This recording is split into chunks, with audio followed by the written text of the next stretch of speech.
Mochi had been the baby first. At least that was how he saw it. For 4 years, the chunky English bulldog ruled the apartment like a spoiled little king with wrinkles.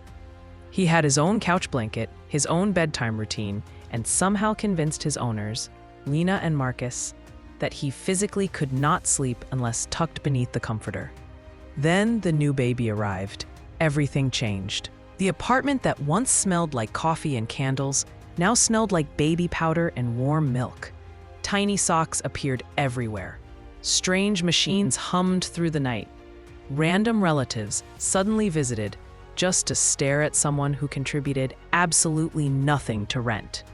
Mochi took this personally. When Lena first carried the baby inside, Mochi waddled over carefully to inspect the car seat. His tail wiggled once.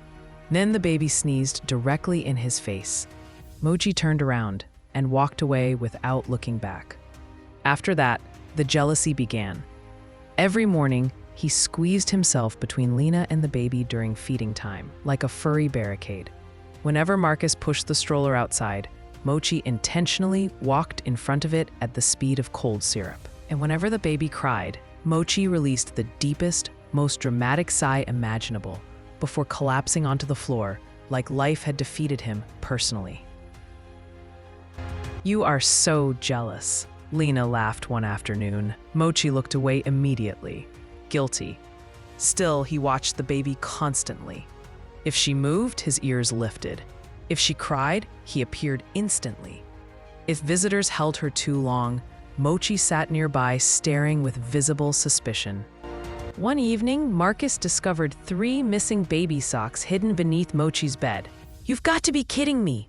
Mochi placed one paw protectively over the socks. No regrets.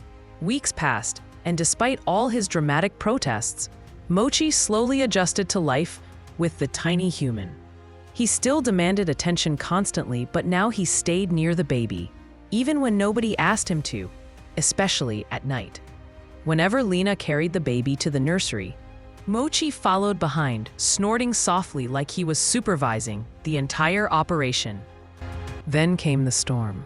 Rain hammered the apartment windows just after midnight, while thunder rattled the walls hard enough to wake Lena instantly. She grabbed the baby monitor. Silence. No breathing. No movement. Nothing. Panic hit her chest immediately. "The monitor," she whispered, shaking Marcus awake. Lena rushed barefoot down the hallway while lightning flashed outside. The nursery door sat slightly open. For one horrible second, her mind imagined everything that could have gone wrong. Then she pushed the door wider and froze. Mochi was laying directly beside the crib, wide awake. The baby slept peacefully through the storm while thunder echoed outside. One of Mochi's chunky paws rested gently against the crib like he had placed himself there on purpose. His body faced the window, guarding. When Mochi noticed Lena, he lifted his head but refused to leave the crib, almost like he was saying, "She's sleeping, keep it down." Lena felt her chest tighten instantly. "Mochi," she whispered softly. Another crack of thunder shook the apartment. The baby stirred in her sleep. Immediately, Mochi stood up and pressed himself closer beside the crib, eyes fixed toward the window again. Protective, alert, ready. Lena covered her mouth, trying not to cry. All this time, she thought Mochi was jealous, but he hadn't been angry about losing attention. He was trying to understand where he belonged now, and somehow, he decided his place was beside her. The next morning, Marcus found Lena asleep in the nursery chair while Mochi snored proudly beside the crib.